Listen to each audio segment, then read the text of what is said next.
8월 8일 법률방송 로투데이 시작하겠습니다. 첫 소식입니다. 현직 부장판사가 법관 사찰 등 사법행정권 남용 의혹 관련 피의자 신분으로 오늘 검찰에 소환됐습니다.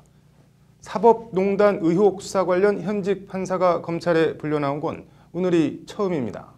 소환된 부장판사, 어떤 혐의들을 받고 있는지, 소환 의미와 법원 입장은 어떻게 되는지 등을 취재했습니다.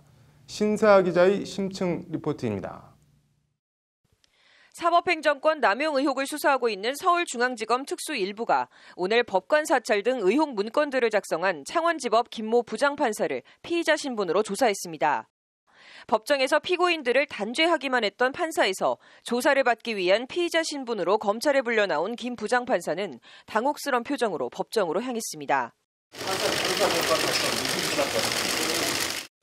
김 부장판사는 양승태 대법원장 시절인 지난 2015년 2월부터 지난해 2월까지 만 2년간 요직인 법원행정처 기획 제1, 2심의관으로 근무했습니다.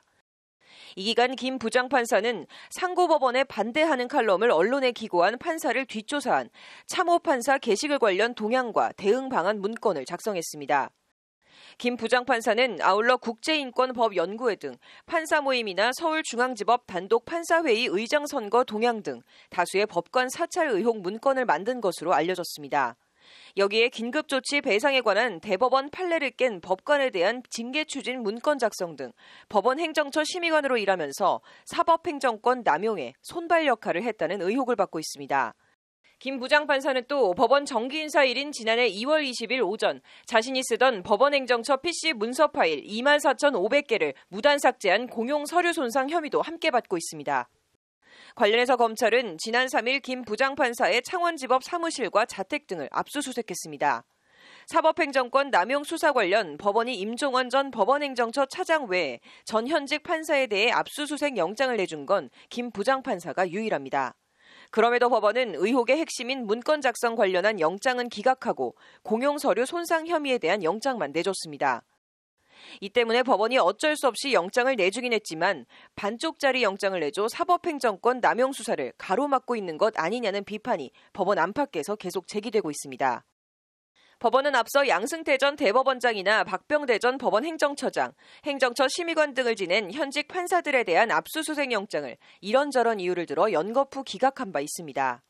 그나마 영장을 발부한 것도 공용물 훼손 혐의 요거로만 제한을 하고 있기 때문에 사법농단의 핵심 범죄 혐의에 대해서는 여전히 제 식구 감싸기식의 행보를 보이는 것이 아닌가. 김 부장판사는 법원 자체 조사에서 대부분 문건을 임종원 전 법원행정처 차장 지시로 작성했고 일부는 임 전 차장이 불러주는 대로 적었다는 취지로 진술한 것으로 전해졌습니다. 이에 대해 대법원 관계자는 확인이 어렵다며 말을 아꼈습니다. 저희가 말씀드릴 수 없는 게 다 비실명화되어 있거든요. 비실명화되기 때문에 그분인지도 확인이 어려운 거죠. 이렇게 이해를 해주시면 됩니다.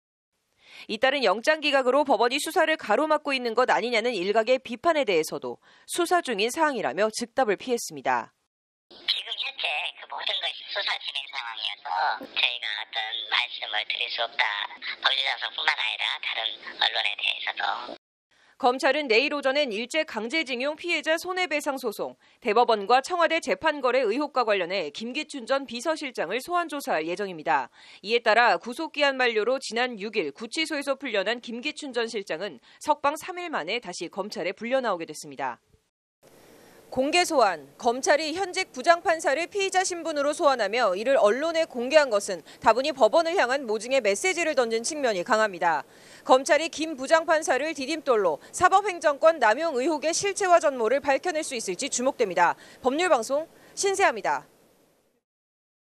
김경수 경남도지사가 내일 드루킹 특검에 다시 소환돼 조사를 받습니다. 물어볼 게 많다는 것이 특검의 말인데요.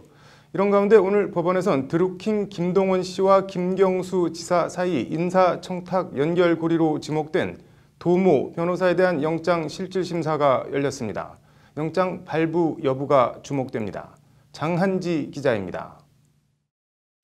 구속영장 실질 심사를 받기 위해 법원에 나온 도모 변호사는 특검 수사에 작심 발언을 쏟아냈습니다.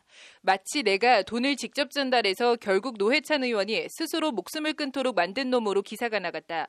내가 노회찬을 죽인 놈이다 라는 식으로 오늘 법정에서 도 변호사가 한 진술입니다.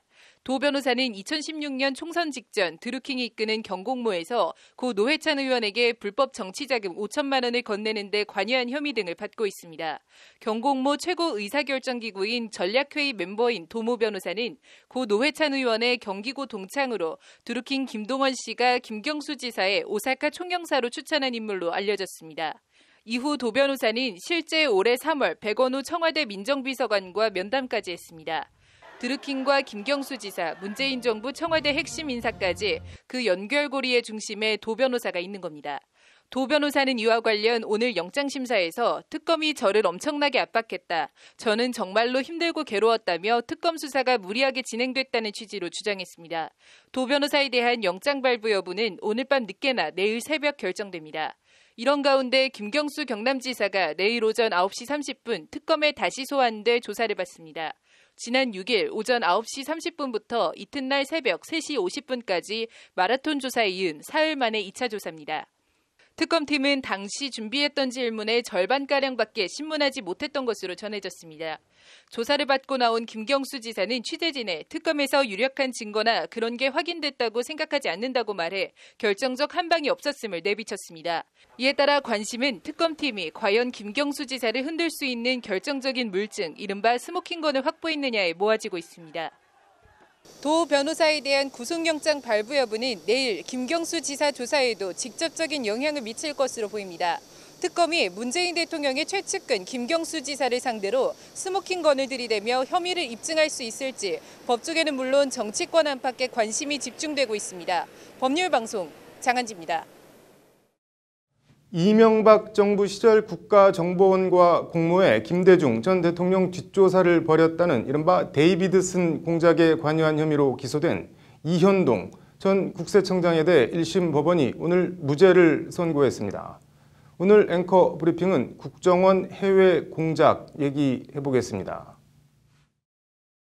1심에서 무죄를 선고받고 구속 기소된 상태에서 풀려난 이현동 전 국세청장은 감정을 읽을 수 없는 딱딱하고 무표정한 표정으로 법원을 떠났습니다. 소감 등을 묻는 취재진의 질문엔 일절 아무런 답변도 하지 않았습니다. 이현동 전 국세청장이 받는 혐의는 특정범죄 가중처벌법상 뇌물수수와 국고손실 혐의입니다. 국고손실은 지난 2010년 5월에서 2012년 3월 사이 김대중 전 대통령의 해외 비자금 의혹 뒷조사, 일명 데이비드슨 공작을 한다며 대북 공작에 써야 할 국정원 자금 5억 3,500만 원 및 5만 달러를 받아쓴 혐의입니다. 이 과정에 지난 2011년 9월 원세훈 당시 국정원장의 지시를 받은 김승현 전 대북공작국장으로부터 활동자금 명목으로 1억 2천만 원을 받았다는 부분은 뇌물 혐의가 적용됐습니다. 이에 대해 1심 재판부는 오늘 공소사실이 증거로서 증명되지 않았다며 국고손실과 뇌물 혐의 전부에 대해 무죄를 선고했습니다. 한마디로 국정원이나 원세훈 전 원장의 정확한 의도를 모르고 통상의 비자금 조사인 줄 알고 조사를 벌인 만큼 범죄 의도나 인식이 있었다고 보기 어렵다는 것이 재판부 판단입니다. 즉 실체도 없는 전직 대통령 뒷조사를 벌인답시고 국정원 대북공작금을 받아다 쓰긴 썼지만 그 자체로 국고손실, 범죄는 아니라는 게 법원 판단입니다. 뇌물 혐의에 대해선 돈을 줬다는 김승현 전 대북공작국장의 진술이 일관되지 않다는 등의 이유를 들어 돈 수수 사실 자체를 인정하지 않고 무죄를 선고했습니다. 완전히 깨진 검찰은 즉각 세게 반발하며 항소하겠다고 밝혔습니다. 전직 대통령 비자금 의혹 폭로라는 정치적 의도에서 실행된 불법 공작의 핵심 역할을 수행한 것이 확인된 상황에서 국고 손실에 고의가 없다는 이유로 무죄를 선고한 것은 도저히 수긍하기 어렵다. 국정원이 이런 불법적 요구를 하면 국가기관이 그대로 따라도 죄가 되지 않는다는 동의할 수 없는 결론이다고 법원을 향해 목소리를 높였습니다. 뇌물 무죄에 대해서도 이현동의 부인하는 진술만 믿고 돈을 줬다는 사람들의 주장은 모두 배척한 판단에 동의할 수 없다고 불만을 나타냈습니다. 검찰은 앞서 결심 공판에서 이현동 전 국세청장에 대해 징역 8년에 벌금 2억 4천만 원을 구형한 바 있습니다. 이명박 정부 시절 국정원의 속된 말로 뻘짓 공작에 대해선 더 언급하지 않겠습니다. 일단 1심 판결은 검찰의 완패로 끝났습니다. 둘 중 하나일 겁니다. 검찰이 애초 수사나 기소, 깜이나 꺼리가 안 되는 사건을 무슨 이유에서건 한 건 잡았다 식으로 밀어붙였거나 법원이 이른바 법리에 매몰돼 상식에서 일탈한 판결을 내렸거나 어느 경우든 참 안타깝다는 생각을 지울 수 없습니다. 검찰이 항소를 한다고 하니 2심 재판도 주의 깊게 지켜봐야겠습니다. 앵커 브리핑이었습니다.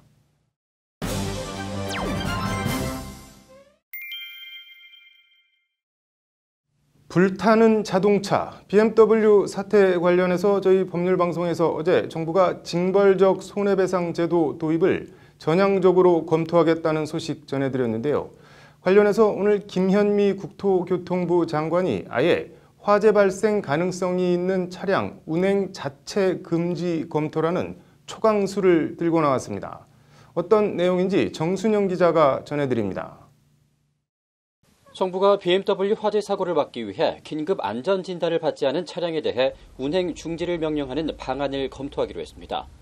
김현미 국토교통부 장관은 오늘 경기도 화성 교통안전공단에서 긴급 브리핑을 열고 이같이 밝혔습니다. 사상 초유의 승용차 운행 중지 명령이 내려지면 큰 혼란과 불편, 차량 소유자들의 반발이 예상되지만 정부의 입장은 강경합니다. 본인의 잘못이 아님에도 이미 큰 불편을 겪고 있다는 점을 잘 알고 있다. 그러나 터널이나 주유소, 주차장 등 공공장소에서의 예기치 못한 차량 화재가 발생하면 더 큰 사고로 이어질 수 있다는 것이 김현미 장관의 말입니다. 실제 일부 공영 주차장에서 BMW 주차를 금지하는 등 BMW 화재 사태가 일종의 포비아, 공포증 수준으로 확산되고 있다는 것이 정부의 판단입니다. 이와 관련 김현미 장관은 14일까지 긴급 안전진단을 빠짐없이 받아주고 안전진단을 받기 전에는 운행을 자제해달라고 호소했습니다. 김 장관은 아울러 소비자 권리와 안전을 보장하기 위해 관련 법과 제도를 종합적으로 개선해 나가겠다고 말해 징벌적 손해배상 제도 도입 의지를 다시 한번 강조했습니다. BMW에 대해선 시간을 끄는 모습은 온당치 않다. 관련 자료를 내실 있게 제출해달라고 압박하며 조사 결과에 따라 강제 리콜도 불사하겠다는 입장을 밝혔습니다. 앞서 이낙연 총리는 어제 국무회의에서 국토부가 납득할 만한 사후 조치를 취하라. 법령에 제약이 있더라도 행정적으로 할 수 있는 일은 다 하고 법령의 미비도 보완하라는 강력한 지시를 내린 바 있습니다. 법률방송 정순영입니다. 요즘 같은 폭염이면 비가 좀 많이 내려줬으면 하는 마음이 간절한데요. 도로에 고인 빗물로 인해 차량이 고장났다면 도로 관리 책임이 있는 서울시에도 배상 책임이 있을까요? 일종의 천재지변이니까 법적으로는 책임이 없을까요? 오늘의 판결은 도로에 고인 빗물로 인한 차량 고장 배상 책임 얘기 해보겠습니다. 박모 씨는 지난해 7월 10일 오후 8시 40분쯤 벤츠 승용차를 타고 서울 동작대교 남단 편도 3차선 도로를 맨 가장자리 3차선으로 주행했다고 합니다. 그런데 이날 내린 집중호우로 도로 가장자리에 고여있던 빗물이 차량 공기 흡입구로 들어가면서 엔진이 멈추는 사고를 당했습니다. 이에 박 씨의 보험사인 메리츠 화재 해상보험은 박 씨에게 600만 원의 보상금을 지급한 뒤 서울시가 도로 관리 책임을 다하지 못해 발생한 사고라며 30%의 과실 책임을 물어 180만 원을 지급하라는 구상금 청구 소송을 냈습니다. 일단 사고 당일 오후엔 호우주의보가 발령된 상태였습니다. 호우주의보 발령에 따라 비상근무 1단계 근무 체계를 유지해 관리 책임을 다했다. 해당 사고는 불가항력적인 천재지변에 해당하므로 손해배상 책임이 없다는 것이 서울시 입장입니다. 1심에 이어 오늘 2심 판결이 나왔는데 법원은 모두 보험사 손을 들어줘 서울시는 180만 원을 지급하라고 원고 승소 판결했습니다. 도로가 물에 잠길 수 있다고 예상됨에도 최소한 우측 가장자리 3차로만이라도 통행을 금지하거나 침수 위험을 예고하는 등 조치를 하지 않았다는 게 법원 판단입니다. 서울시가 이 도로의 배수구나 빗물바지를 점검했다고 볼 증거도 없다. 사고도로는 통상 갖춰야 할 안전성이 모자랐고 관리상 하자가 있었다고 봐야 한다는 것이 법원 설명입니다. 도로에 고인 빗물 때문에 자동차에 하자가 발생하면 해당 지자체의 30%의 배상 책임이 있다는 법원 판결. 법원 판결 취지대로 지자체가 빗물이 잘 빠져 고이지 않도록 도로를 잘 관리, 보수하는 게 아니라 배상 책임을 피하려 비만 좀 왔다 하면 일단 도로 통행부터 금지시키고 보는 역발상 조치는 혹시라도 생각도 안 했으면 좋겠습니다. 오늘의 판결이었습니다. 이어서 법조계 소식 전해드리겠습니다.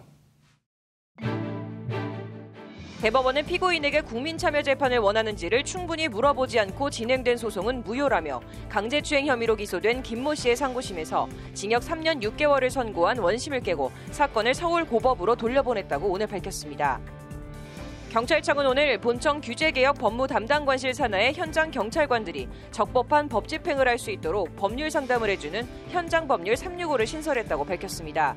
현장법률 365는 변호사 자격이 있거나 실무 경력이 10년 이상인 경찰관 5명으로 구성됐습니다. 국가인권위원회는 오늘 30일 양심적 병역 거부자 형사처벌 사건에 대한 14년 만에 대법원 전원합의체 판단을 앞두고 양심적 병역 거부는 정당한 사유이므로 형사처벌 대상에서 제외해야 한다는 의견을 대법원에 제출했다고 오늘 밝혔습니다. 대한변호사협회가 오늘 18일 오후 9시 30분 변호사연수원에서 제258기 손해배상 특별연수를 실시합니다. 이번 특별연수는 변호사 의무연수 전문 8시간이 인정되며 변호사 전문 분야 등록 요건에 해당됩니다. 8월 8일 법률방송 로투데이 마치겠습니다. 시청해주셔서 감사합니다.